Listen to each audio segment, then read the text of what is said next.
Bears website. And then community discussions with the city about a buffer zone around the city for where bears and garbage cans or storage of garbage became required.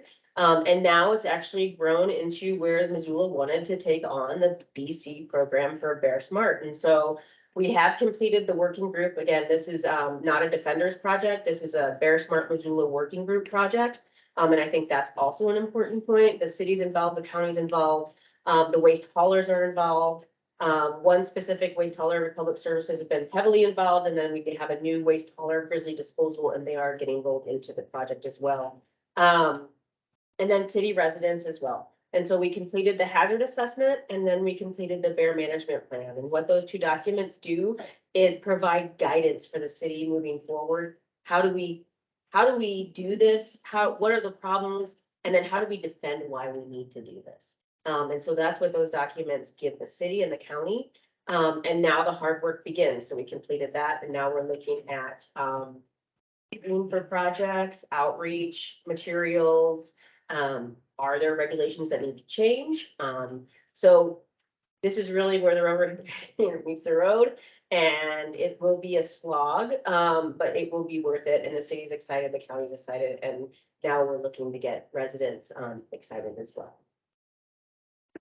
Oh, and those two documents, I do have one draft of each with me, but MissoulaBears.org is the website, and there's a tab for Bear Smart, and you can pull all those documents off of that, plus some appendices that we did to gather all that information.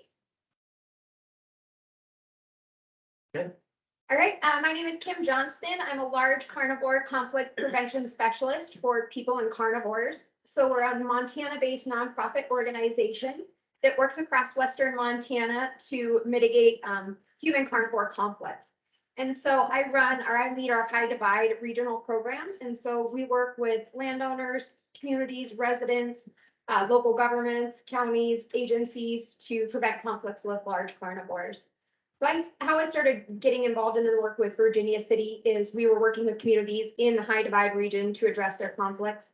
And in the video, Virginia City was experiencing a high number of conflicts, primarily related to black bears coming into the community, getting into conflicts at the local dump site, coming into town, up and down Main Street, getting into garbage cans, causing property damage at businesses and residents. So the community was ready to start taking on. And after a grizzly bear was verified within a few miles of the town, that really kind of heightened the awareness and concern for a lot of folks in town. We sat down with the community at their town council meeting and just started proposing some ideas on how we could help mitigate those conflicts. So we started just taking on little efforts here and there to reduce conflicts, like working with the county to secure their local refuse site. But at the same time, I had seen this BC program, this Bear Smart community program up in BC being done, that I thought could be a great fit for their particular community and what they needed. Basically just taking a community-wide approach at reducing conflicts. So instead of just one effort here and there, really coming together as a community, looking at what their current conflicts were, and then making a plan together as a community on how they want to address it. So we really just help them come together, form a Bear Smart committee locally, look at what they know about their bear conflicts, and make a plan to address it. So like Aaron said with Defenders, this is not a people and carnivores project. I really want to give all the recognition to Virginia City and a lot of the local residents in the community there for doing this work. We really just help them kind of learn where to get started, where to find the resources, find funding and stuff like that. So that's how we started getting involved with Virginia City in that project. I'm Blakely Atkins. I work for Greater Yellowstone Coalition, and I guess I'm representing a variety of NGOs that work together. So including the Sierra Club, Bonnie Rice, Rosie, who's here with People and Carnivores, and then Zach Strong was with us. He just moved on to a new project, but he was with Animal Welfare Institute. So I guess that in Bozeman, it's been suggested for years now that bears are an issue. But recently we've started working with, our NGOs have started working with the city of Bozeman and really coming up with a game plan for how to address things. So we got FWP involved, Jeremiah Smith came in and he kind of highlighted where biggest, or where the most conflict was going on within Bozeman. And so we started there. That was with the help of Kevin, who said, yeah, that's definitely where I see garbage cans tipped over on a regular basis.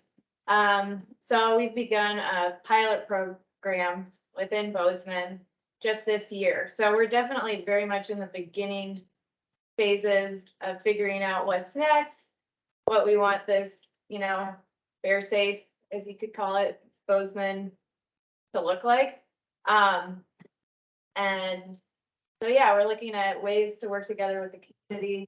Again, like these two have already mentioned, I mean, GYC and these NGOs are just a part of figuring out the problem, but it's definitely a community effort, a city effort. The waste hauler's been amazing. Kevin's been amazing at figuring out exactly how to tackle this. So, recently our NGOs have contributed funding to buy 50 more cans for Bozeman to distribute next year. Thanks, Blakely. Yeah. Yes, my name's Kevin Handelman. I'm the solid waste superintendent for the city of Bozeman. I've been with the city for about 30 years. So I guess history goes back a long way, so fair activity in Bozeman, whatnot. But yes, like Blakely said, we just started with their help, the pilot program in certain neighborhoods that probably are more affected than others, that we see a higher bear garbage conflict. So things that we've done, education materials, like how to store garbage containers, whether it be, hey, could you move them to your garage? Could you move behind a fence? Something that would make it just a little bit more difficult. But then also purchasing some bear resistant containers and trying those out, seeing what interest there are in the residents utilizing those. Changing collection times. So for a long time, we encouraged folks to put out their garbage the night before, which the bears appreciated. Gave them all night to, scout out the good ones. So we changed that in those areas, and in doing so, we said, hey, we'll not enter your neighborhood until 9 o'clock. That gives folks plenty of time in the morning hours to put their containers out. So just a lot of education being pushed out there and whatnot. And then, of course, just a wealth of information on what other communities are doing, how they're tackling it. Thanks so much for that overview. And I guess this origin story, how do you this organic development of an interest at a community level, the interest in being proactive instead of reactive. Any themes or ideas about how and when that, how you do that? That seems it's tricky. Start Yeah, with me? go Okay. ahead, yeah. Whoever. I guess I'll start there. I think, so like I said, our program started with literally like 4 residents on one street in 2006 with being frustrated that the community wasn't doing something as a whole, because if they contained their garbage, they realized it didn't really matter. Nobody else did. Bears would still try and get into everything. Maybe not at their specific site, but they're still walking up and down their street at noon, right?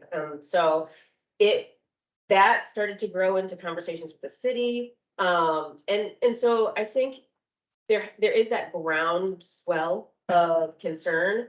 And then also we've had grizzlies recently, and in the Missoula or around the Missoula area, likely through the Missoula area, through some of the outlying kind of neighborhoods.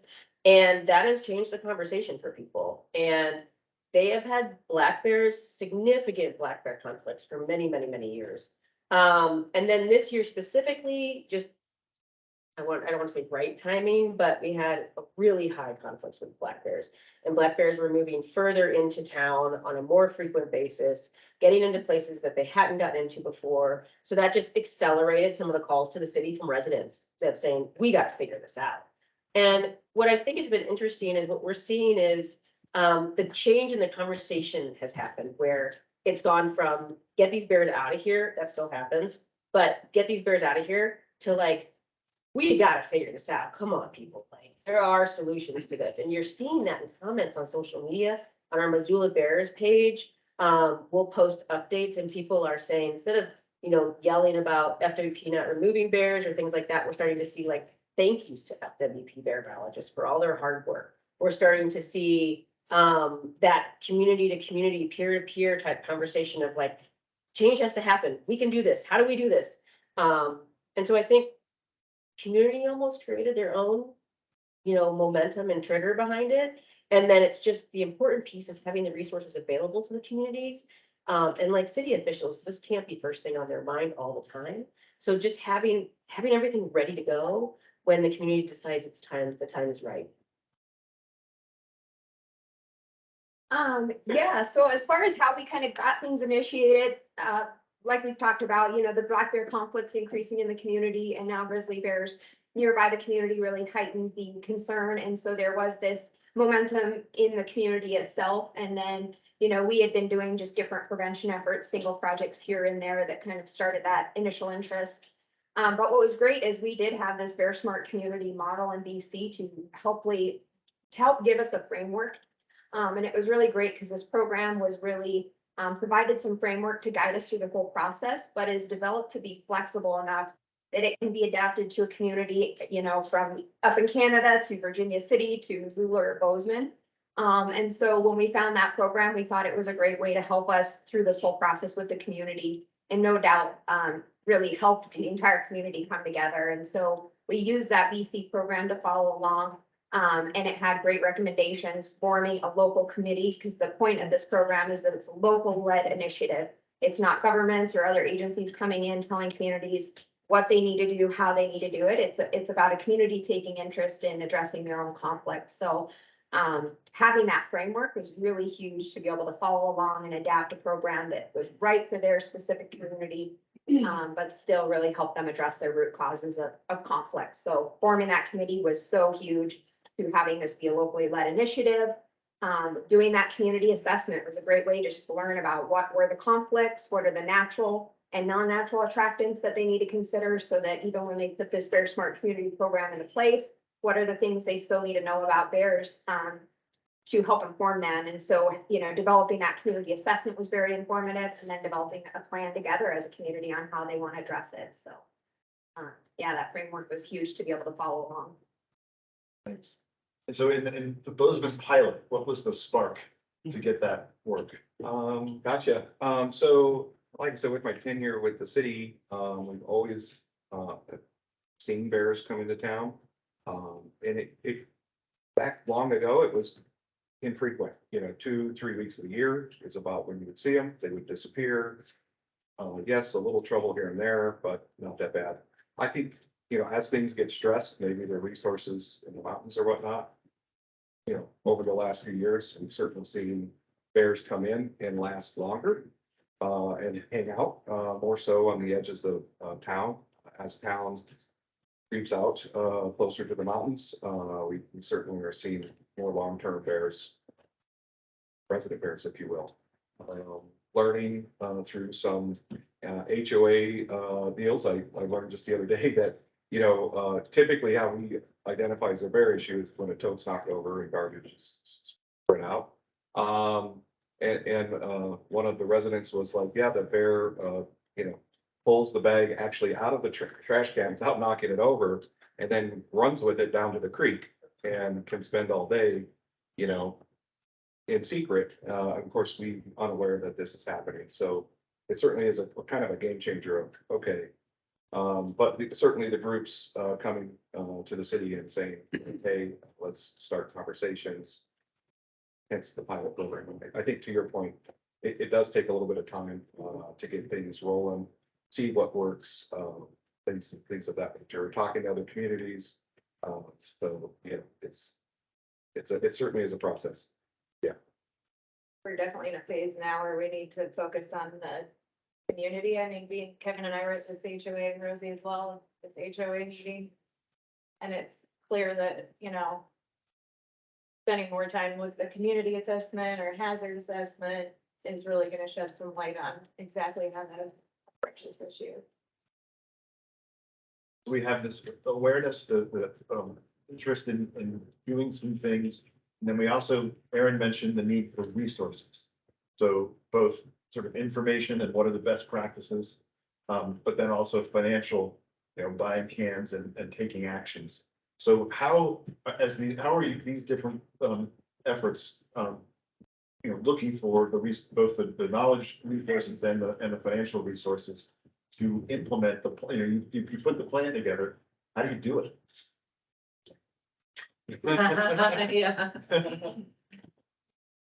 Well, part of that is having, a committee of involved stakeholders in the community, solid waste managers, the local county government, people that can be involved to make those changes. Having a consultant or somebody in the field with experience like I have was really beneficial to the community to have the expertise on what are the resources available, the bear resistant products, what are all the solutions we could choose from so that we can adapt this program for what they needed. So that was really helpful to have that local expert. And then what we were able to do is provide them initially with some cost share funding and financial contributions initially to get this project going. And then what we did is we helped them write grants or look for grant funding to sustain some of the other projects that were more expensive, like the steel bear resistant garbage canisters. And at the same time, help them develop their own budget for the community to help sustain this program in the long term. So we used, a couple different resources to help piece this together, because it is, these can be very expensive. It does take a lot of people contributing as well as finding those or connecting all those resources in one place. And so, we led that role for the community. And I think that was very helpful. I think if a community wants to get started, if they didn't have somebody to talk to about, where to find funding or what resources were available, I think it's very difficult, almost impossible for a community to know where to begin. So I think we helped provide at least some of those expertise and roles. Yeah, I think the resource piece is really important to bring up, because I think, so in Missoula, it was a little unique. We had people that had been working on this for quite some time, and people with the knowledge around fair behavior, and FWP was involved, and Republic Services was involved on the waste hauler side for many, many, many years. And so some of that was already in play as far as the conversations happening. We still have not quite figured out the implementation on the scale that we're talking about. So the entire city with somewhat of a potentially expanded buffer zone being bear resistant, like that's a conversation that's ongoing. We're not sure how the funding will kind of roll in or what the funding needs are specifically yet. But we are having those conversations. The thing I had, and Kim kind of brought this up, is that having somebody to kind of push this process forward, or somebody to help guide this process, help with the writing, help with grant writing, that kind of thing is really important. So I think funding for that person, especially in communities where it's just somebody trying to start this on their own, admin money, to give people money for their time. And I think this has come up in other conflict reduction projects as well, whether that's range writing or other things, is that, there are communities or people in communities that are taking these things on, in the evenings, on the weekends, in their spare time. They're not getting paid like I am for some of this work. And so that I think is a need. I think we're lucky in Missoula to have this group together that's going to move things forward. And then on the scale that the communities want to do this on, can be significant in the amount of money. So also looking at options. So bear resistant cans are an option, but so are welded cages that maybe a local person would be interested in putting together to secure garbage. And just bringing in as many resources as you possibly can. But I think right now there's a lack of a centralized location for those resources. So it's very difficult for communities that are interested but don't know who to talk to find that information. I don't know if we planned that far ahead. Well, in funding, obviously funding to convert city of Bozeman residents to bear resistant containers, it's like a $10 million bill. So it's like, okay, that's a big number, and how do you get there? And I think that's why we started the, kind of the slow approach of maybe forming some bear zones and trying to repel the behavior rather than maybe convert the whole city. So maybe rather than provide containers to people way out on the west end of town where we've never seen their activity out there. Let's focus on, this front, on the eastern side, the south side, to see if those zones can discourage bears from coming further into town. Yeah, we have been talking too, just about targeting new development and, focusing on neighborhood associations, HOAs, so that you can target entire communities that happen to be on the outskirts where Kevin's talking about where you run into conflict first. So figuring out a way to say, hey, can you implement a requirement for a bear resistant can or keeping your can inside overnight? Just to kind of, focus on a larger effort with the community. Let's see if there's questions from any of the IGBC members for this panel. Don't worry, if not, we've got more. I guess I'm curious, thank you, all of you for your work on this, but do you have a sense of how many communities are starting to grow towards a place where they are ready to put a program like this in place? Do you have a sense of what the current need is, I guess, based on community interest, not whoever? Trying to count them in my head of like. But I would say there is a good interest out there. We've had communities from all the different states, from Washington to Idaho, Wyoming and Montana express interest. So It's a big number. It's a big number. The need is there, for Yeah. sure, yeah. I've got a question, and maybe this is for the Virginia City project, because it's a smaller community, like the Bozeman, but did you find that people were trying to figure out how to say this, was there a false sense of security now that you had those that put into place and had for containers and stuff, were people feeling like, oh, bears aren't going to be an issue anymore? no, I don't think that there is any false sense of security in the community right now. And if anything, I think they've all become a little bit more enlightened through this whole process of recognizing, what the reasons for conflicts were, but also, helping them understand the natural habitat around their community and the natural food sources there. Helping them understand you're gonna still see bears and there is that potential they're gonna still come through the community because of these natural food sources or landscape conditions. So to me, I think they seem more educated and are aware of that, even though they realize, hey, knock on wood, we haven't had conflicts in 6 years. They are all knocking on wood, and I don't think anyone's gotten less complacent over time. Like, okay, now we've gotten the problems, they're gone. We don't have to be as careful. I think everyone I talk to is always like, oh, they're aware, it's September, it's coming up, so. Thank you. Just real quick on, can I just add to that, is I think it's really important to have a conversation about expectations early on in these programs too, because for Missoula, we will see bears continue to move through. And we likely will see bears on occasion get into trouble. And sometimes bears are gonna be put down, and that's just the way we live in Montana. It's the way, and so it's building the expectation of what we want to do is try and reduce as many conflicts as we possibly can, allowing bears to move through or move around the area without getting into trouble. But setting expectations that we're still going to see bears and that they're still going to move through. Just an observation, not a question, I guess, but kind of related to what he was asking. I think as the advent of everybody's got a Ring doorbell, with videos everywhere. We have good GPS collar information for collared bears. We see how they move. I think, the information that's out there now and the public are seeing, really makes them aware of, oh my God, I never had any idea that, like you said, you might not see the trash can knocked over because they're picking the garbage up and running off and down to the creek and you don't ever see them.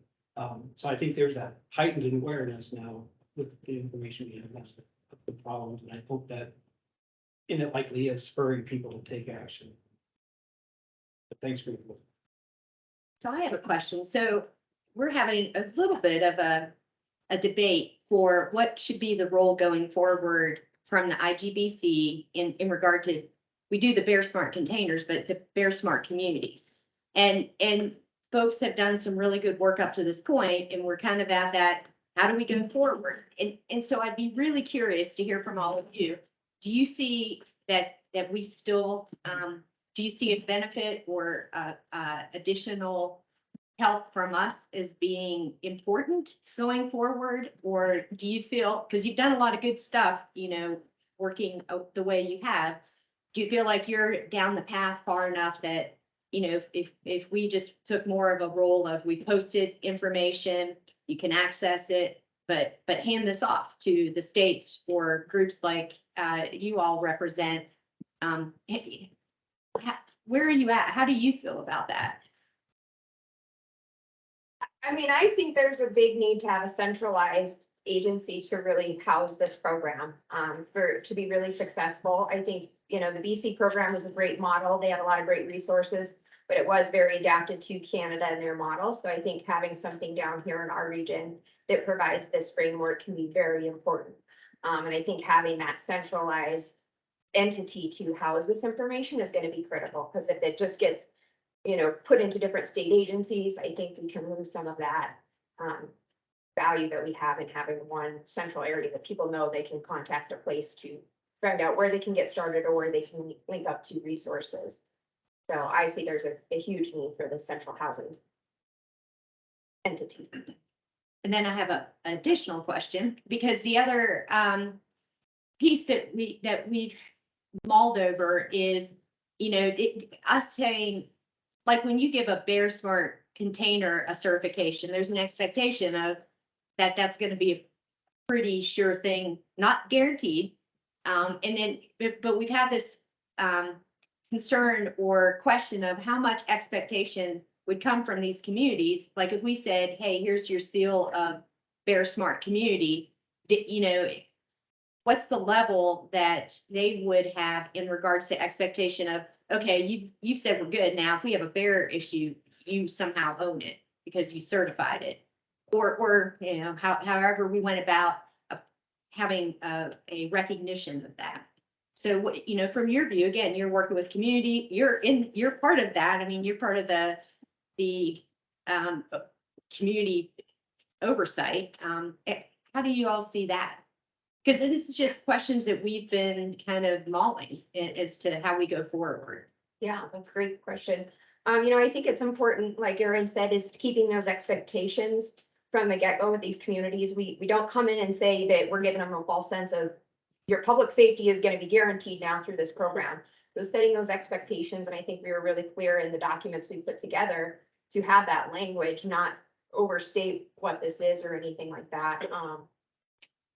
And so, yeah, maintaining those expectations. And then, we've talked about what to call this. If it's a certification, I think more appropriately, this is just the official recognition from a group of experts. And so I think that's what communities are looking for. And so I think if we're just all clear on what this is throughout the whole process, hopefully we wouldn't be putting that out there to communities or getting that false sense of security.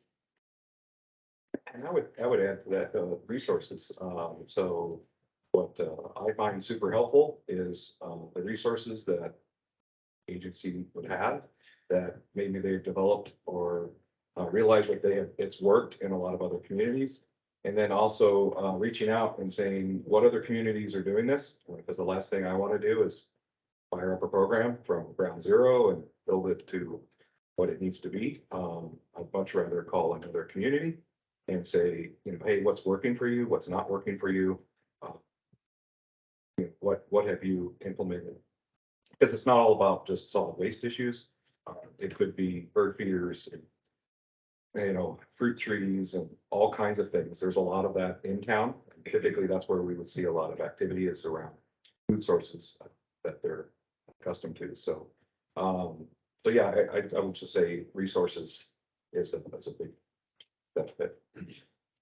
I think it's important that IGBC takes us on, and I think that's important because one, it is a role for IGBC as bears move outside of recovery zones, and is an important role to take as far as having a centralized location, having a place where communities can come, multi-agency, multi-different people they can potentially get a hold of for questions. And these communities are adjacent to, if not within, public lands. And so bears that are getting into garbage in Missoula are going and walking right into the rattlesnake wilderness, right? And so, work may have been done on these public lands to mitigate conflict, but if these bears are learning them in these communities and then moving out, they're gonna look for these attractants in these campgrounds or on these trails or the other thing is I think local communities can be an education resource for all of the recreationists and visitors that we're having all the time come in and increasing. And so as these people come into these communities and stay in these communities and then recreate in our public lands, I think they can come through the community and learn. And it makes it a team effort as far as the communities and then the agencies go. And the agencies are also in these communities handling conflict. So I think there is definitely a role for IGBC. I am actually very excited about that idea. I think the resources thing is important as far as, even startup funding. Again, setting the expectations that, hey, we can't fund these programs necessarily, but if there is funding available, a small amount of funding, just to get things going, that might be something to consider as well. And also connecting communities. So I think about the potential IENO conference in 2024, if that happens. That's a place, that's a thing that IGBC can kind of spearhead, whether that's once a year, every 2 years, where these communities can have a chance to get together and talk. Hey, what are you learning? Where'd you fail? Because sometimes that's the most important conversation. So yes, I guess that's my answer to that question. We I also just been think- mulling over. No, go ahead. Keep Oh, going. I was just gonna say, I also think that just having the agency's name attached to this work is Yeah. really valuable. In that, I've had conversations with people, they might not listen to what I have to say, but they might hear it when I say I'm in partnership with FWP. And FWP has a chance to speak. So I find it really valuable as working for an NGO to say, we're supporting IGBC in these efforts, we're working together. It's not just GYC saying, hey, here's an idea. Right. Well, I'd like to give you each a chance to sort of offer last thoughts. What would you say to a community that's maybe thinking about going down this? What's a key lesson learned or something you want to leave this group with? And maybe Kevin, we started with you. Certainly, yes, obviously our pilot program just starting this fall. So we are in a massive data collection mode. How many people have the containers, how many people on the waiting list. Another concern of ours was, will people continue to keep these totes throughout the year, or is it a seasonal thing? Because that's another interesting development that we thought might occur. So really, we're just in massive data collection mode, and hoping over the next year or two, we can, continue to collect this data and then try to come up with the direction to go from there. But yeah, we really are in the infancy phase of the program. So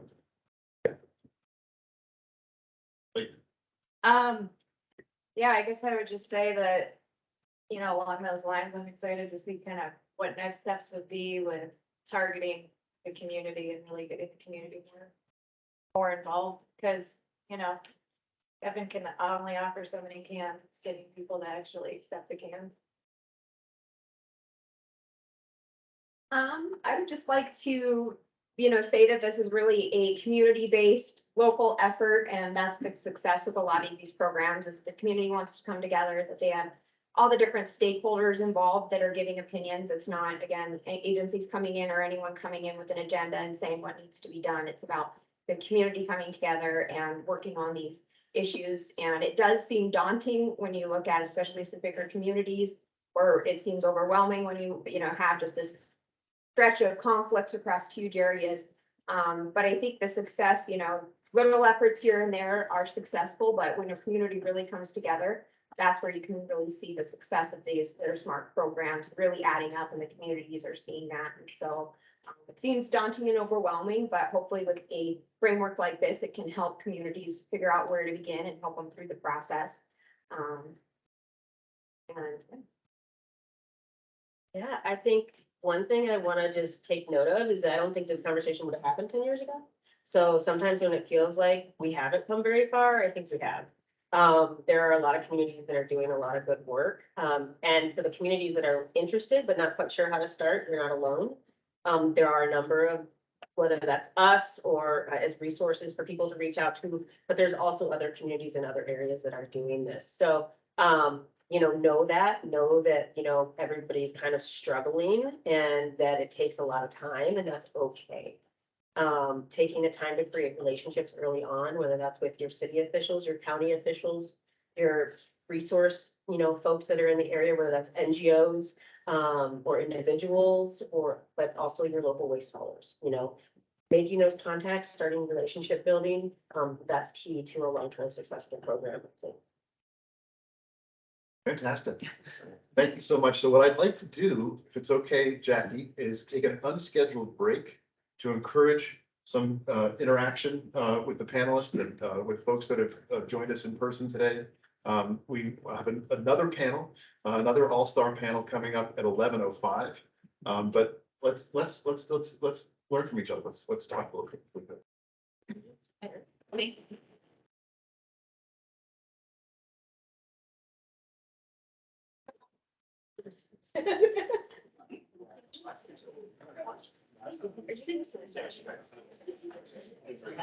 That's fine too. That's it.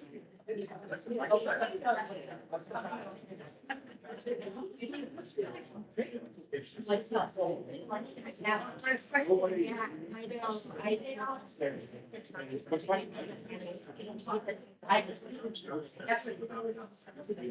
Yeah. Talking to callers, they're actually. When I saw it being called, we sit down, it's like, and that's where I got. I want to do that. I want to make those two guys like that. I was coming in on this. So one thing we did do is that's. 5 years. We don't have some money. Setting that money aside.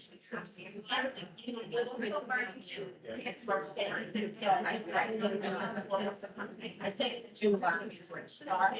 The background is all. Well,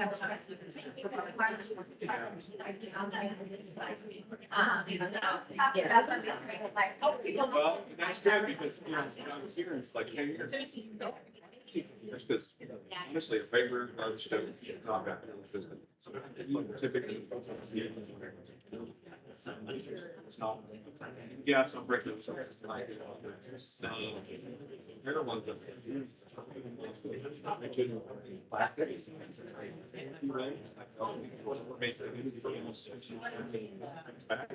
That's amazing. They're down Bridget, which is good. That might be.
We've already built lunch. Never gone meat. I'll take it. Guys will be bought.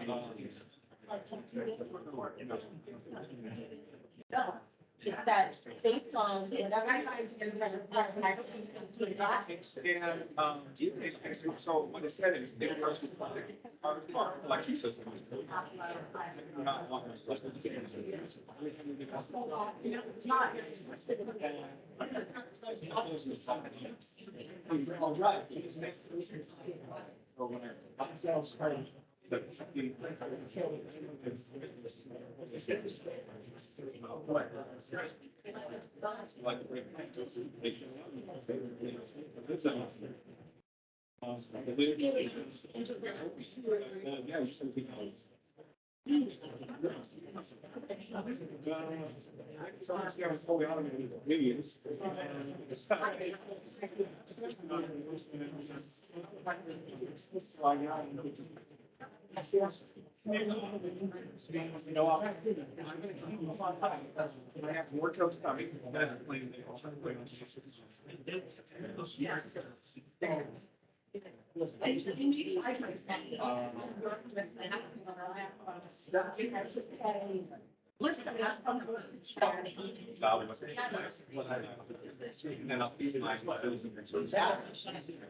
Thanks, everybody.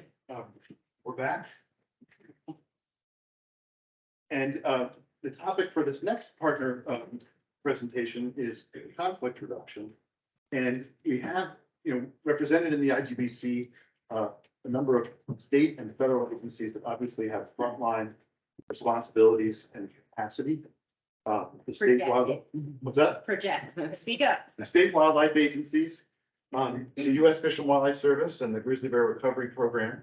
And we also have the USDA Wildlife Services and NRCS. And there's a whole host of governmental responses here. But what we've got, we're really fortunate to have joining us today are 4 folks that are working in different scales on this topic, and they're all working in partnerships. They all represent larger groups, larger diverse communities. And so without any further ado, I guess I'll ask each of you to introduce yourself and sort of what your work is. And then we'll sort of build the conversation from there. So Trina Jo Bradley from the Rocky Mountain Front Ranchlands. Yes, so Trina Jo Bradley, Rocky Mountain Front Ranchlands Group. I ranch on the southern end of the Blackfeet Reservation in the NCDE. I am also a member of the Conflict Reduction Consortium through Western Landowners Alliance. I am also the Endangered Species Act Subcommittee Chair for Montana Stockers Association. You want me to just say what I do, or do you want me to stop there? What do you get? I mean, I can talk all day. So the Rocky Mountain Front Ranchlands Group was formed in January of 2021, so we're brand new. It's basically, I've been doing all of this work on my own for the last 6 years, and so I decided maybe I should have some backup. In there. So we formed this So, group, this- and it's been pretty amazing. Just the progress that we have made. We've put 2 range riders in place on the front last summer. We've done some workshops and some cool stuff. Got an IGBC grant just last week. Another couple workshops that I'm doing, so thank you for that. And it's been really awesome, aside from the fact that I don't get paid for what I do. And I'd really like to start getting paid, so if any of you want to write me a check before I leave, that's great. I don't stop there. Thanks, Trina. Alex. Hey, everybody. My name is Alex Few. I work for Western Landowners Alliance. Our mission is to advance policies and practices that sustain working lands, connected landscapes, and native species. And within Western Landowners Alliance, I lead the Working Wild Challenge program, which is really about helping to meet the challenges of wildlife on working lands. And as part of that program, we convene the Conflict Reduction Consortium. So that's a group of stakeholders in livestock, large carnivore conflicts from across the West. We also recognize that a lot of our work is equally applicable to conflicts with elk, but it's about 40 stakeholders that meet monthly to engage in land steward-led facilitated dialogue to arrive at recommendations around policy, management, and research needs. And we've been meeting since 2019. And the group has gone through several expansions. And so we're really focused now on what we call the 4 C's. So that's compensation, conflict prevention, control, meaning lethal control, and collaboration. And it's through that, really long-term collaboration and engagement and building trust through collaborative learning over time, where we give land stewards a very strong voice and seat at the table, that we've been able to expand a conversation that started really around compensation and conflict prevention into all 4 C's. Brooke Schiffrin. Hi, everyone. My name is Brooke Schiffrin. I'm the Wildlife Conservation Coordinator for Greater Yellowstone Coalition.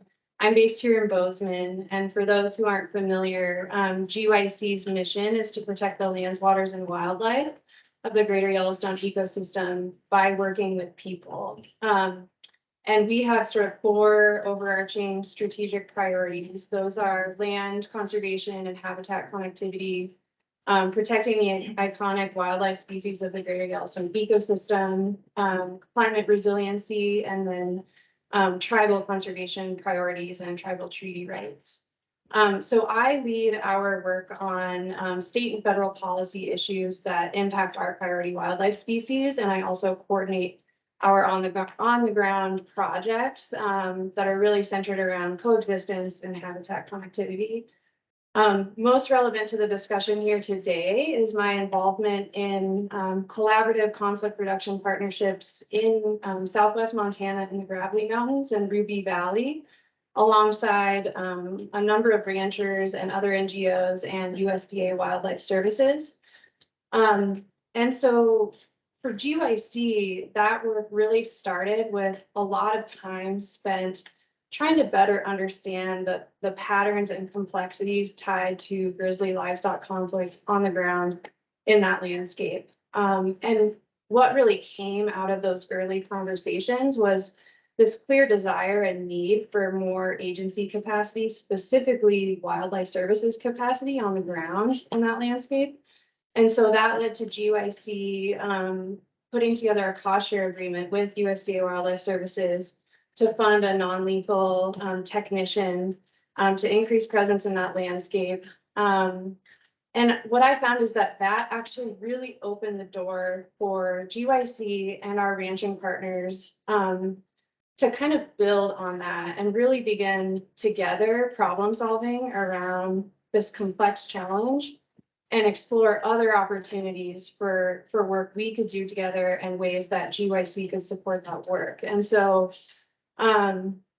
what flowed from that was GYC convening, a number of gatherings and meetings and workshops that were really aimed at trying to explore the issues and topics and ideas that our ranching partners really wanted to explore with one another and with their agency partners as well. And so that has led to a number of ideas, some of which we've been able to advance on the ground, and those kind of center around the 4 Cs that Alex alluded to, and some of which we're actually now trying to build resources and partnerships to implement. And so I really see all of your agencies as really key partners in that work. And so I'm really happy to have the opportunity to have this conversation today. Thanks, Brooke. Amy McNamara. Hi, thank you for having me. I'm Amy McNamara. I'm the Northern Rockies Director for the Natural Resources Defense Council, which is a national organization that's focused on climate, health, equity, and nature. And I direct the Northern Rockies program, and I'm based here in Bozeman. Our work in the Northern Rockies focuses on wildlife and specifically on keystone species. And we've worked for many years now on supporting policies that can expand the availability of resources, both financial and technical assistance, to support conflict prevention. And conflict prevention, we recognize is a really complex topic, but it's a need that has been growing. And we are really lucky in Montana in that we have had leadership from the ground up in this work, both from local partners and landowners, and also tribal partners really for decades leading in this work like no other state. And I think that's been really exciting to learn from and to talk with those partners about how we can support the creation of policies and resources that support their leadership on the ground. Specifically, NRDC has been involved in 2 initiatives that I think are relevant for today's conversation. Since 2015, we have been working in partnership with Wildlife Services, and it was so nice to see John Cyber at this table yesterday, given the leadership that he has provided to create a non-lethal initiative within Wildlife Services. That work started here in Montana and has now expanded to 13 states and is funded through a congressional appropriation that specifically funds the non-lethal work to reduce conflicts. And the second body of work is that We've been working, NRDC has been working with partners, both, well, National Parks Conservation Association and part of the Rockies Initiative, as well as locally led partners throughout Montana to support scaling up of conflict prevention resources, both financial and technical assistance in occupied grizzly bear habitat. There's, I think a long recognized need for this type of work. And there's just, as these ladies have all shared, great leadership that's been happening for so long. And we need to find the policies and supports that can resource the needs going forward.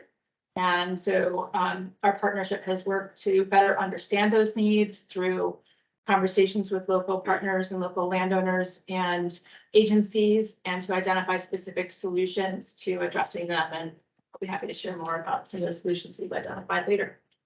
Thank you. That was fantastic. So I guess anyone feel like they want to give a little bit more background on this, why they got into this work and sort of what you've got in front of mind at the moment in terms of your activity? Sure, I'll go first. Why I got into this, because I had to. I have a ranch on the Rocky Mountain front. I grew up on a ranch on the Rocky Mountain front, and we have all the bears there. We have a lot of grizzly bears.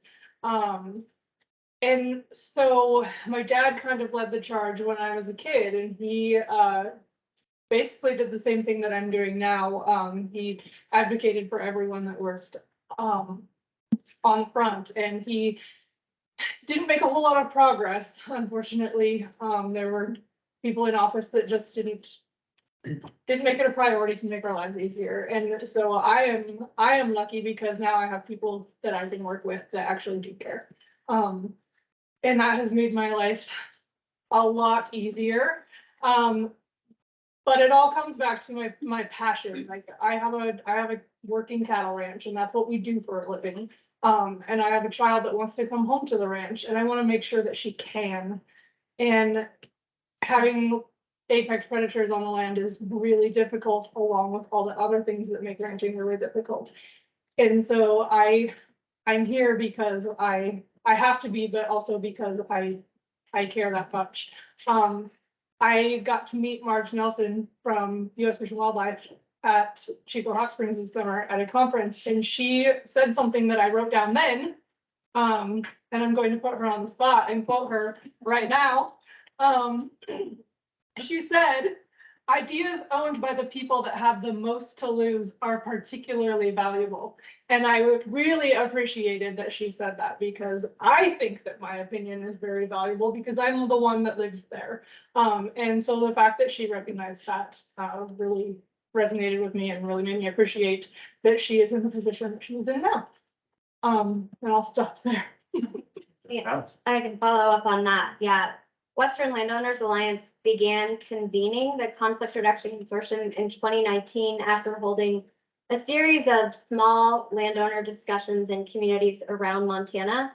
And what we heard in those conversations was a real clear need and desire to share their experience and expertise with partners more broadly. Knowing that that would take time and trust, we brought diverse partners. Many of you are sitting in this room today. So I just want to acknowledge, there is broad participation in CRC from many of you, and we appreciate that you've been there. We start each meeting with a land steward perspective to ground our conversations, because we know that if in collaboration, if you don't include the voices of the people that are impacted by the decisions, you won't arrive at solutions that can be adopted. And this is really important as we move, as conflicts move into private land spaces where we're forced to, to rely on voluntary conservation measures. And so we've got to have people who are impacted by the decisions we make included in the conversations. And that experience takes time and trust and to build upon. So I want to share a perspective from actually one of the people sitting in this room about why they participate. This person shared, I invest my time because I'm highly interested in finding ways forward for a future that includes intact, thriving ecosystems and supports local communities. I recognize that this is complicated and messy, and the CRC gives us a chance to work through those issues and create an open door of communication. So this really is about collaborative learning and bringing all people together, recognizing that no one person has all the answers. For me, this work has been probably the most rewarding area of work. And that's because of that I do, and that's because of the relationships involved and the partners involved. I feel like I've learned a lot about trust and about authentic collaboration through this work in this particular landscape. For me, early on, the work was pretty straightforward. It was listening and learning and better understanding the realities on the ground. And the only way I could do that was by building on sort of this foundation of trust that had already been built. And that was largely thanks to my former colleague at GYC, Darcy Warden. And she really did that through her leadership in the Ruby Valley Strategic Alliance. And so GYC got involved in the Ruby Valley Strategic Alliance because we saw a lot of opportunity for collaborating with a diverse set of interests around a lot of shared values. And I think at the end of the day, any one of us who lives and works in this region has a lot in common. And I think sort of this core philosophy for GYC is that we are going to secure the most durable conservation gains if we're bringing people together around those shared values. And so specific to grizzly conflict, we were starting to hear that there were these challenges brewing in that landscape. And I was really motivated to explore whether there were opportunities to work with our ranching partners in that landscape around those issues and find ways for GYC to support solutions. And that's because, the Gravelies are really an important connective stepping stone, kind of at the periphery of the Greater Yellowstone ecosystem to the north and the west. But I also want to acknowledge that a critical motivation here is that people are a part of the Greater Yellowstone ecosystem. And we have to account for impacts on people's livelihoods in our wildlife conservation endeavors. And I really see ranching as part of the social and cultural fabric of this place. And I recognize that private working ranch lands provide a lot of important habitat for wildlife. And so I find it concerning that, there are challenges associated with living alongside these like grizzly bears and that it's impacting people. And I'm really motivated to try and confront those challenges. I think personally, I come to this work because I want to be advancing durable conservation outcomes and know that to do that, we have to sit down with diverse interests and diverse roles and be able to set aside areas where we disagree, to find the place where we do agree and to advance outcomes that benefit people and wildlife. And so many years, I've worn many different hats in my professional career, and I was a funder for many years. And one of the things we kept seeing was groups that were doing this work, that were providing the leadership and really struggling to fund these projects that they were doing, whether it was carcass pickup or hosting range riders in their landscape in partnership with their landowners. And this is hard, it's hard work. It's not sexy work to raise money to operate a carcass pickup program, but we know how important they are on the ground, and that they will be important for as long as we have grizzly bears and other carnivores on this landscape. And the trust that all three of you have mentioned is really critical in this work. And we can't expect to build programs if we can't provide predictable and stable funding to implement them. It takes so much work for local groups to raise, to build the willingness within their communities to do this work. And I personally believe it's really important that we are standing with them and beside them to bring resources to the table. And I think one of the things that we're lucky is that, I mean, just look at all the agencies and the people and the organizations in this room that care about this issue and the future of grizzly bear conservation in the region. And there's tremendous resources that exist already, and opportunities to increase our coordination, to identify really strategic ways to partner with landowners, to partner with watershed groups, and to advance this body of work so we can successfully scale it up to support the grizzly bears and other carnivores that are on this landscape. Great segue. The IGBC subcommittees, Yellowstone ecosystem gets conflict reports in the spring from the bear managers, and NCDE got its conflict reports just last week in Missoula. And the things that you just described, fencing, carcass removal, these are the sorts of things that agencies are supporting and responding. So I guess, for all of the group, identifying the best practices, and then you use the phrase, Amy, I think, scaling up. Do you feel that needs are being met, or you feel that you're seeing people that are needing things that we don't yet have capacity? Or is it more of a coordination question, as you sort of just mentioned? We'll come back this way. We informally call the partnership that I'm working in Scaling Up, because we don't have a formal name, but it is a recognition that there is great work that has been happening, as I've shared, for a long time. And I don't know if I want to call it siloed, but it's happening in various places across the landscape. As Trina shared, she's not paid to do this work. We see that landowners are stepping up across this landscape. Many of them have groups, whether it's the Madison Valley Ranch Lands or the Blackfoot Challenge, that do have some level of staffing to support this work. But that to advance grizzly bear conservation, to make sure that people are safe on this landscape, to prevent conflicts with livestock, we are going to have to scale up how we think about preventing conflicts. And I think that does happen in two different ways. I think it's about actually three different ways.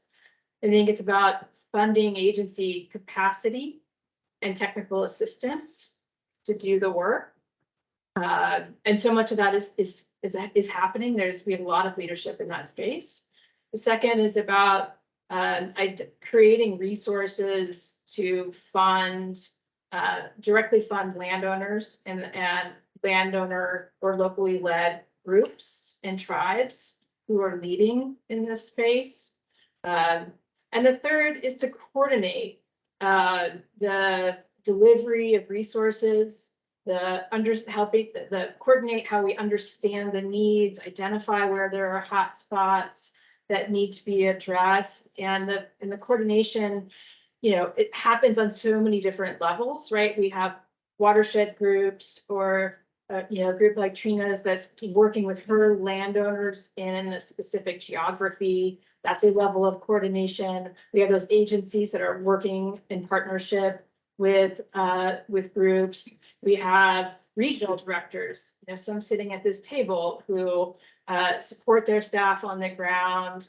We have leadership at the DC level as well that's required to prioritize and say, we want our staff at the federal level to be working on these issues and partnering with landowners. So it's about funding and coordination. Yeah, I agree. I guess what I'll add is, I've found that it's very difficult to secure funding for these kinds of locally led collaborative efforts, and especially that are focused around a topic as complex and dynamic as this one. Like success is really hard to measure, progress is really slow, and there's actually no silver bullet solution to these challenges, and there's no one solution that's gonna solve the problem in its entirety, and so that makes it difficult to secure resources.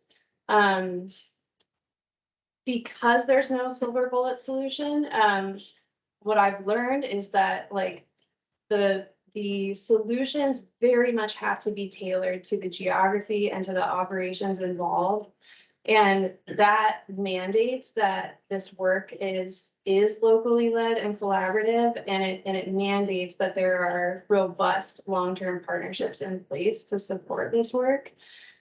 Because the tools and strategies are gonna look different in different places. But at the end of the day, like that foundation of collaboration is what is gonna support people being able to live alongside grizzly bears as they continue to expand their range.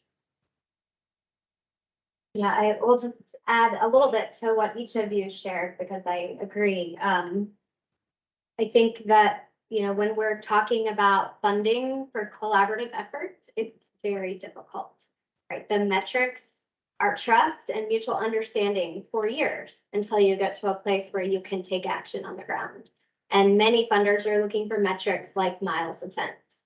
So that's a real challenge. We were fortunate, the CRC and a group pulled together by Heart of the Rockies initiative came together to apply for an NRCS Conservation Innovation Grant. And with 2 weeks of outreach, we generated $1.2 million in match for a conservation innovation grant. And the particular funding priority that year was non-lethal predator control. And what that grant is aimed at doing is finding farm bill funding for landowner implemented conflict prevention. And this is a really important piece of the puzzle because when you think about all of the different ways that you all work together to reduce conflicts with grizzly bears, there's agency implemented conflict prevention, and you all provide technical assistance and financial assistance in that. But ultimately, many of the conflict prevention practices rely on things that only producers can do. And in order to support that, there's got to be durable, long-term funding, and EQIP farm bill funding is only one piece of that. So that's something we need to be thinking about into the future.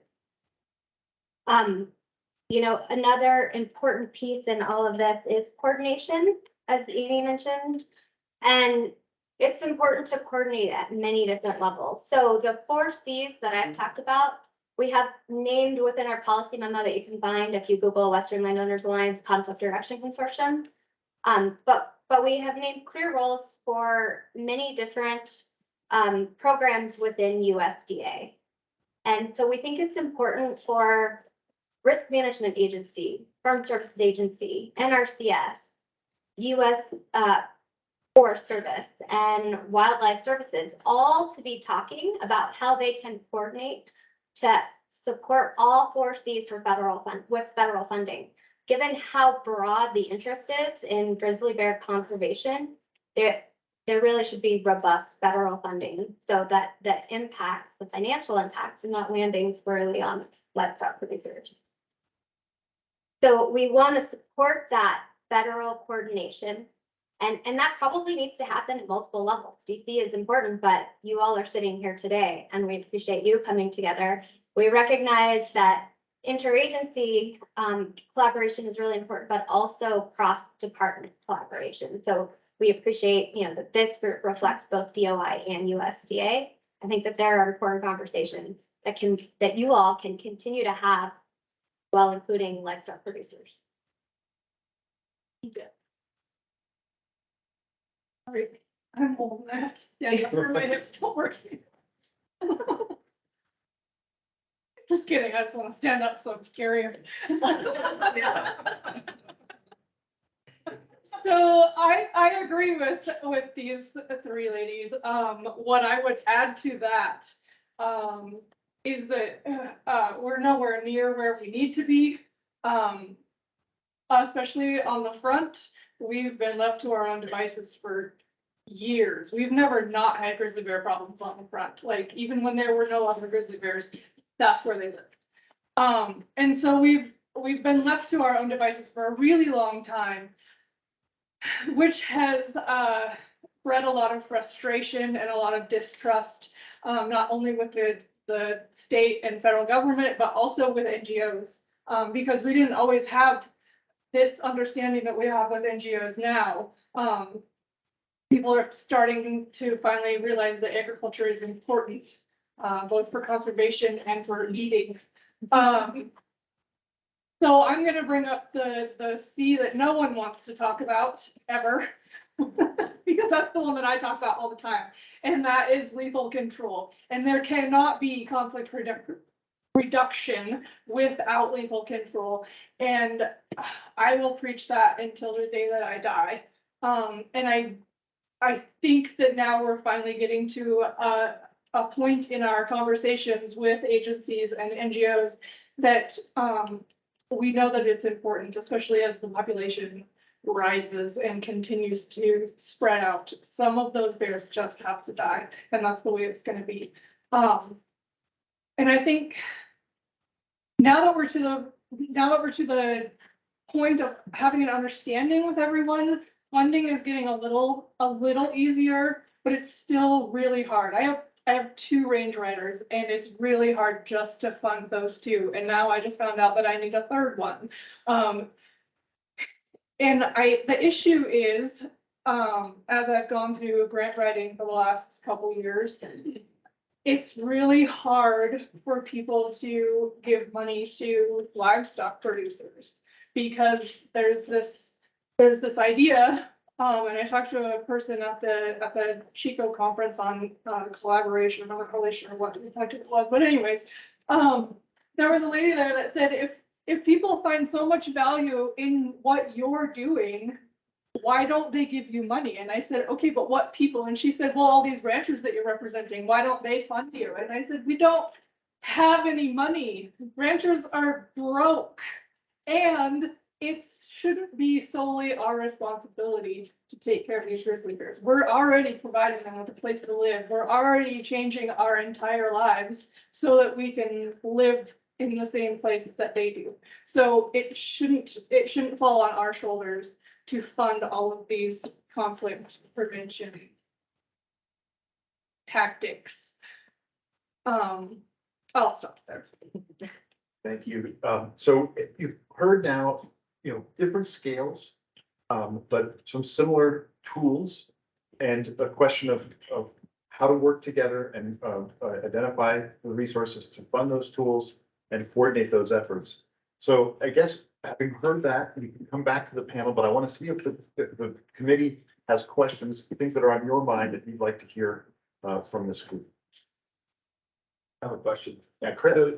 You mentioned federal funding, robust federal funding.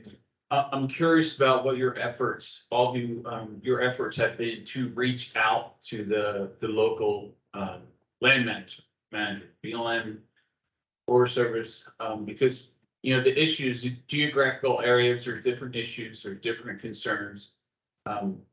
The resource specialists, specifically the wildlife biologists within those field offices, have a vast amount of experience, and they have a huge network of partners already. So I'm curious, what efforts you have done to, reach out to them. I can start. Yeah, go Go ahead. ahead. So in October, we convened the first in-person meeting of the conflict reduction consortium in years. And we invited representatives from the local national forest, the Shoshone National Forest, to come and participate in a landowner agency panel discussion. And we had great conversations, continuing from what we've learned together for years about how producers want to try to reduce conflicts, and sometimes they're constrained by what they can do given their permits for operating plans and their allotments. And so we talked with the local range management specialist about how he's using the authorities that currently exist within the Forest Service to provide some flexibility for his permittees. And we heard from those permittees how they were able to fold that into their business operations in a really meaningful way. We also heard how that's hard and it's not something that's happening consistently across all forests. It's a conversation we started with the Beaverhead Deer Lodge National Forest after that meeting with the Rio Valley Strategic Alliance in 2019. So it's something that is identified in our Forest Use Policy Memo. We'd like to see more flexibility with accountability within Forest Service allotments. And so that's just one way that we've reached out and would love to invite additional participation from federal land managers. Yeah, absolutely. I would really encourage you to reach out to local field because they're involved in that area, they're adjacent. Matt, First, thanks for coming here and more important for all the good work you're doing. That was really a great panel. I totally get you need solutions that work for a local geography because that's where the problems are. Do you ever wonder, this is not a criticism as much as really looking for your feedback, is there's lots of different groups working in this space. And it's hard for me to even keep track of them all. And I do this for a living and I think about all the people who do it, other duties as assigned, so to speak, right? They've got another job full time, like running a ranch and trying to figure out how they get help dealing with these issues. Do you think it's confusing by having so many people in this, so many organizations in this space, or is the multiple groups working on different facets really helping bring different pieces to the table? That makes sense. So, as a producer, yes, it's really hard to keep track of everyone. I spend most of my time just figuring out who else is doing something already because I don't need to do it if somebody else already is, or I need to figure out how to coordinate with all of these people. And so the issue for me, I'm involved in it so much that it's a lot easier for me, but for the random producer out there on the ground, they have no idea. Like most of them don't even know who they should call first if a grizzly bear killed their cat. So beyond that and trying to figure out all of these other things, they have no idea, which is why I started my group. But I think there needs to be a central place where people can go for that information. And the Conflict Reduction Consortium has been a really good resource. I mean, we have a lot of partners in the CRC that I call it the Radical Center. I don't know if that's what it's called. But we're those people that agree on all of the 4 Cs and realize that they're important. And we have a lot of partners in that. And that has been the best resource I have found. I'll just share a perspective from a state wildlife agency participant in the Conflict Reduction Consortium. This was from a pre-annual meeting survey.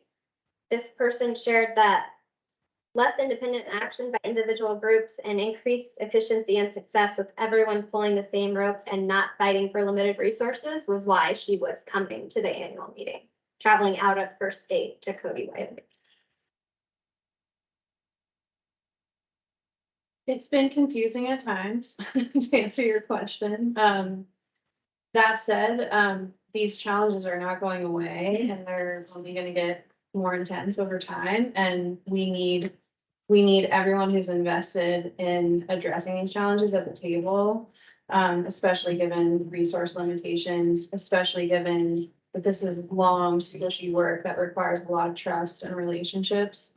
And so I feel like it's good that so many entities are engaged in this work. And just to build on what Trina and Alex have said, I found the Conflict Reduction Consortium to be sort of this place that brings tremendous clarity around how all these pieces fit together. and I know you've been thinking about coordination. I agree that it can be confusing and we are certainly, and we're all trying to do our best to reduce any confusion and, but one of the things that I've seen is that while there are a lot of players in the space, they tend to find like the niche where they can be most successful or where they have the ability to bring resources to the table. So just if I could use the three of you and me as an example, you know, GYC is a regional organization, so it's focused on a very specific but large landscape and is thinking about policies that can serve across 3 states and building relationships that, you know, with a diversity of entities. WLA is specifically focused on the needs of landowners, and so really is focused on a different perspective, which is really important, but might be different than GYCs or NRDCs. Trina and the community-based organizations that have formed or are forming, you know, I think that they play such an important role in bringing the landowners and their geography together. And that's probably a role that these 2 ladies can't play, but can support. And, you know, I work for a national organization, you know, that thinks about policies and how we, you know, can build programs. And I think the wildlife services work that we've specifically been focused on is probably a good example. It's the we come at it from the staff that work on that are working in this region, but we also appreciate you need to build a program that is meaningful at the national level. If we want it to be funded at the scale that can be then meaningful for Montana, Idaho, and Wyoming. And so that program is going to look different in Washington or New Mexico based on their needs, but creating a program that not only supports, this is specifically the non-lethal initiative within Wildlife Services, but it also funds the Wildlife Research Center as well, that the ideas for that are trickling up from landowners. And so I appreciate that it's confusing, but hopefully if we're doing our jobs, we're finding ways to bring our specific skill sets to the table to complement the other voices and skill sets and agencies that are also working on these issues. Other questions for the panel?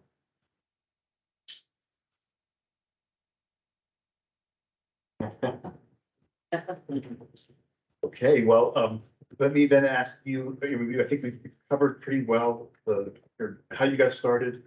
We've talked about the issue of resources. What, if anything, surprised you in taking on this work? If there's been anything sort of, you know, surprises, unusual things, or maybe just lessons learned that you want to leave the group with here today?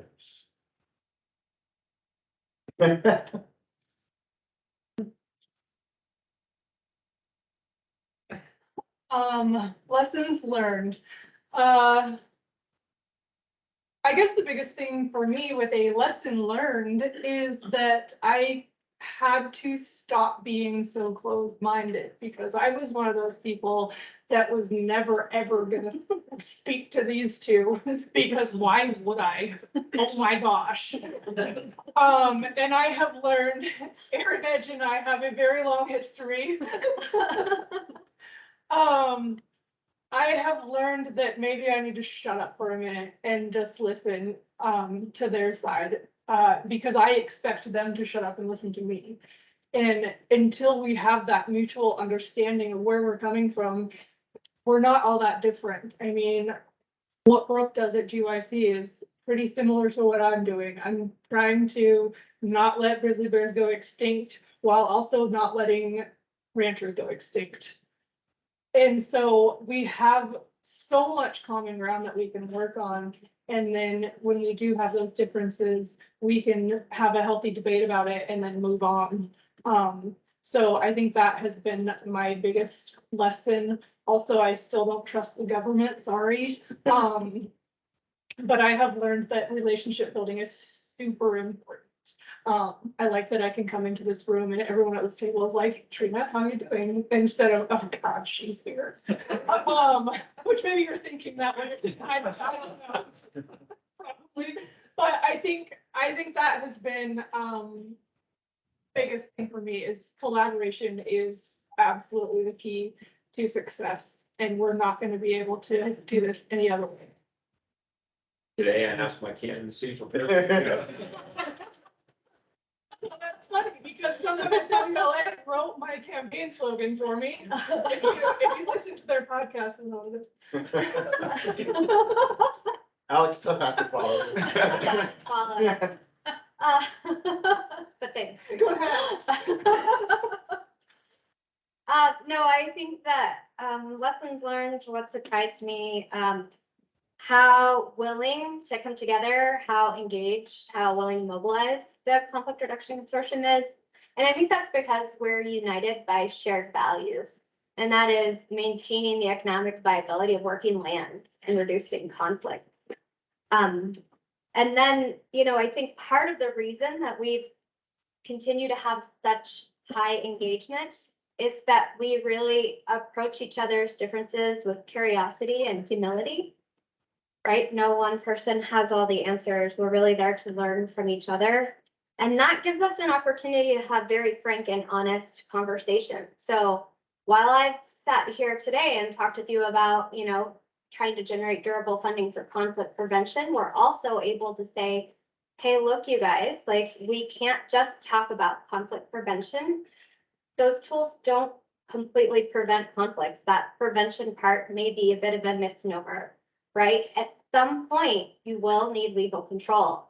And it's important that as we're talking about what resources are needed, we don't neglect that really this is about an integrated response, right? And we've been able to have honest conversations. Members of the Ruby Valley Strategic Alliance have called and said, hey, I appreciate all of the work and the sign-on letters to increase non-lethal funding for wildlife services. We don't want that to be the only increase in funding. We need to see an overall, increase in support for the very important work that wildlife services is doing in this space. And so we appreciate, some of the cross-department work that's been done to help ensure that they can show up when they're called over and over again.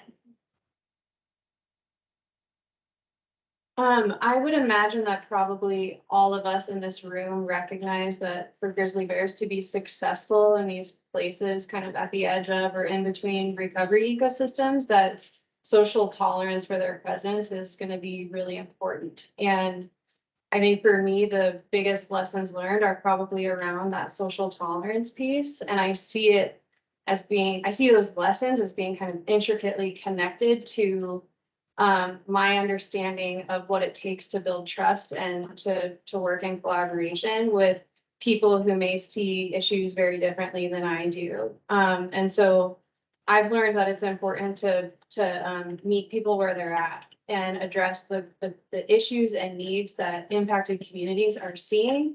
And I've learned that then opens doors for more to come and maybe ideas or solutions that you wouldn't have imagined being able to work on with someone who you thought saw the world so differently from you, and it turns out they don't. I've also learned that it's really important to be transparent. For me, when I'm honest about GYC's vision for grizzly bear occupancy and presence in these places in between recovery ecosystems, I've found that actually strengthens trust because I'm being clear about why I'm showing up at the table. It's important to listen and really listen to understand, especially for issues as challenging and as emotionally charged as this one. I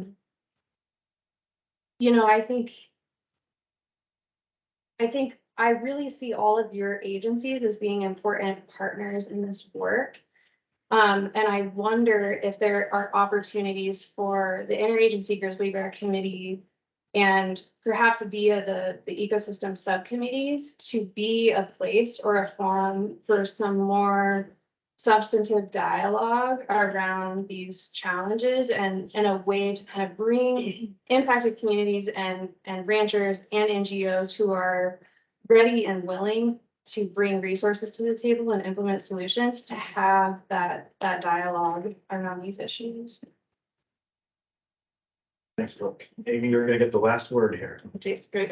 Well, I think that one of the biggest lessons I've learned in this work is that we can all find allies in unusual places.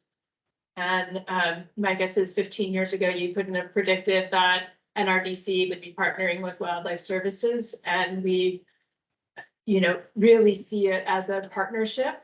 And in our work to build and support the non-lethal initiative that is growing there. And I think we have to be open to listening, as these ladies have shared, to understanding that diverse perspectives are needed to solve this really complex problem. And we all can be productive in contributing, even if we don't agree 100% on everything. We're not going to ever do that. I don't agree 100% with my partner on things, but we find a lot of agreement in life. And I think too, I would just say that perhaps a lesson is just really being excited about some things that I think are on the horizon. And, as the panel before us shared,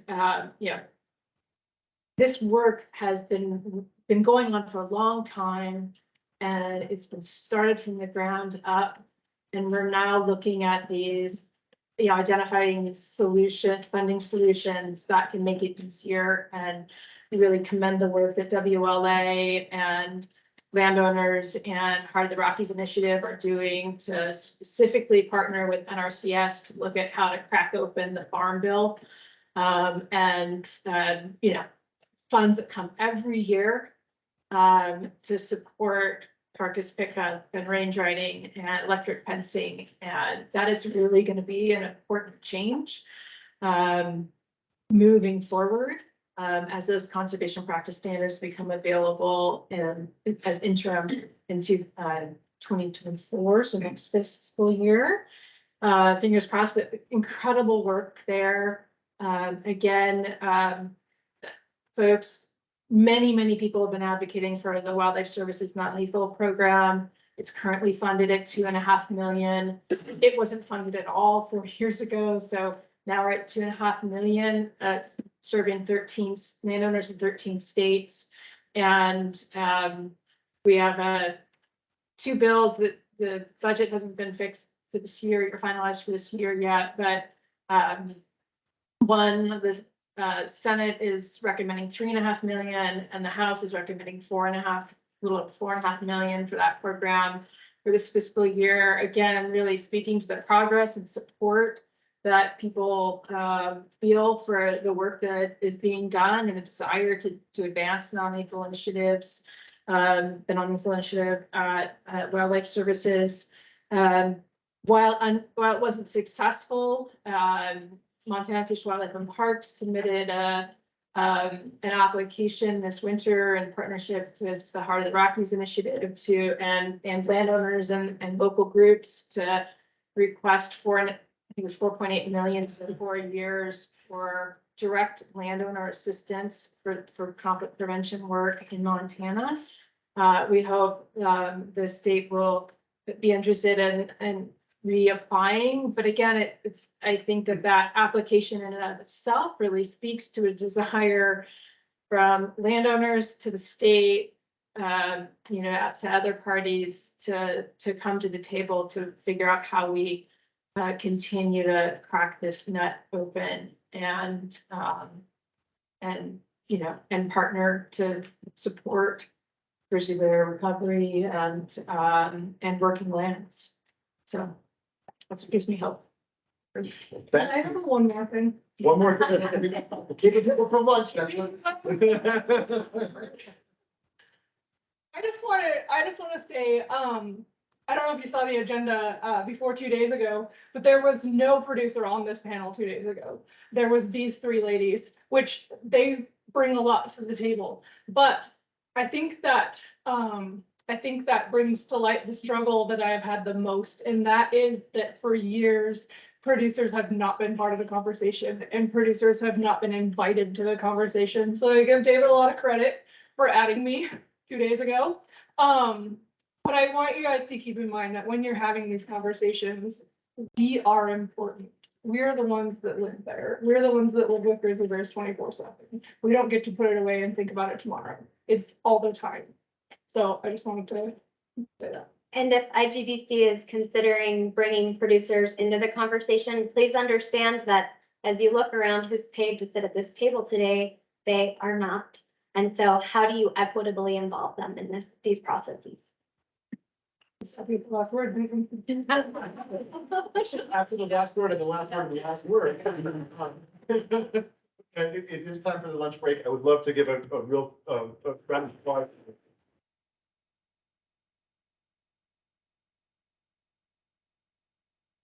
for sharing your perspectives and your stories.